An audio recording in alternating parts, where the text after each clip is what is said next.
Welcome back. We've talked about research process, we've talked about the differences between qualitative and quantitative research. We've talked about how we can ensure that our qualitative research has quality. We've raised issues of the differences between primary data and secondary data, of some of the most common ways to be collecting primary data through audio, through visual, stills, as well as video, the advantages of writing things down and also the disadvantages. And so now we're going to be talking today about Fieldnotes, and although the content is changing, you'll see the links between the content, the flow of the ideas, and the way that these issues are part of a cluster of skills that need to be introduced, practiced, and perfected. But also the format's going to be the same in this lecture. We're just going to be introducing ideas through tables taken from recently published handbooks of research methods. We'll start with a PowerPoint that I'll talk off. Then we're going to go to an Xmind where I will be giving people a number of questions to consider, some summary comments, and arguably, most importantly, to push you in the direction of where you need to be reading.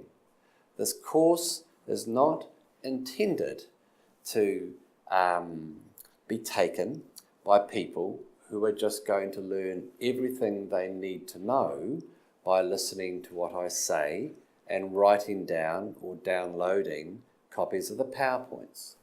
This is a reading course, and so it is imperative, if you are going to get anything out of this course, and if you actually are going to be successful in whatever career you do, successful people have learned how to learn, and central to learning is not watching YouTube videos.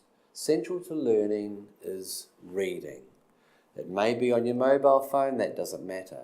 Central to learning is reading. So, we'll be following this lecture on Fieldnotes with some guides to whereabouts in the Google Drive you can begin to read. So, Fieldnotes, written down in a pad, probably not as big as this. I actually like taking a pad I have two sizes of pads.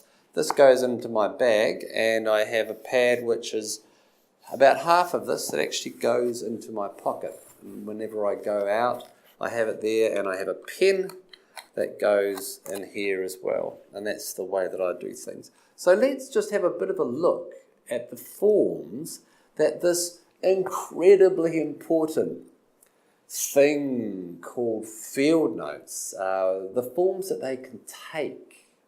These, if you are doing ethnographic fieldwork, which is based on intentional time in communities, you need to be taking Fieldnotes. So let's go to full screen now. So, this is a very nice summary provided by Levy in his 2017 research design. Levy is on the Google Drive, and I warmly encourage you to dip into this. It's a very,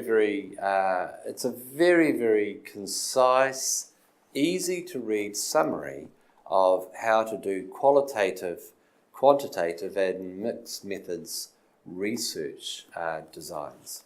Okay, so what types of field notes exist? First of all, there are what Levy calls on-the-fly notes. So these are words and phrases that we may remember. This is why it is so important to, when you go out every day while you're doing research, that you have some way of recording these words and these comments and these phrases. It may be on pen and paper, it may be on your mobile phone, or your voice recorder. But these are just phrases and words. Remember when I talked about our field notes earlier? I reminded you that I start every page. On every page I have the date and the place where the things that I'm writing down have been written, so that I will not forget that. And of course I scan all of these notebooks so they are on my computer in PDF format, so that I can find information wherever I am. There are other field notes which Levy calls thick descriptions, where there is highly detailed descriptions of the places we are, of the people who are there, and of what these people are actually doing. So we often try and provide as much detail about what is going on as possible, and we also, particularly if we are working in a second language, we pay particular attention to making sure that we have written down correctly the exact terms that are used.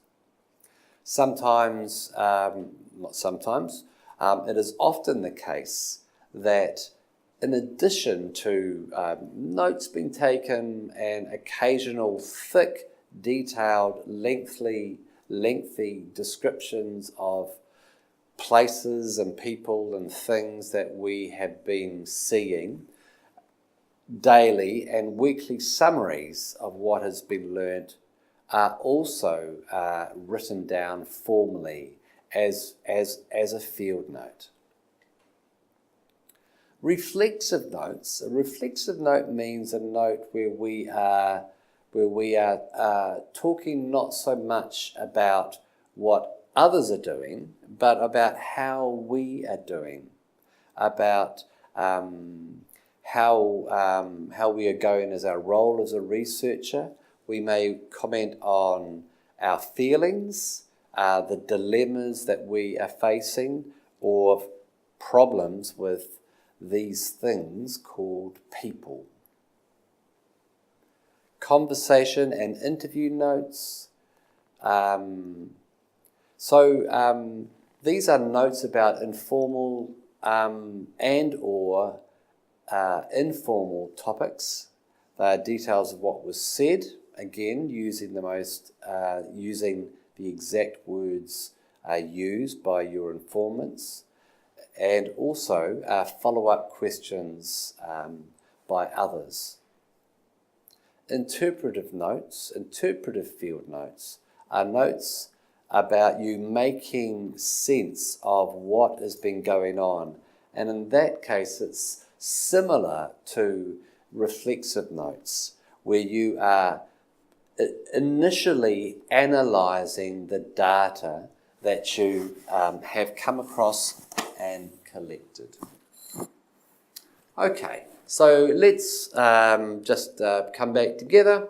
So we will be following this up again with just a few links of places to be reading, some suggestions about how this topic relates to some other things that we've been talking about, and we hope that by doing this on a regular basis, you are beginning to find, probably on the Google Drive if you haven't downloaded it, but on the Google Drive where you can go to find the information that you need in order for you to be reading around these particular schools. So I hope you enjoy this small, short screencast.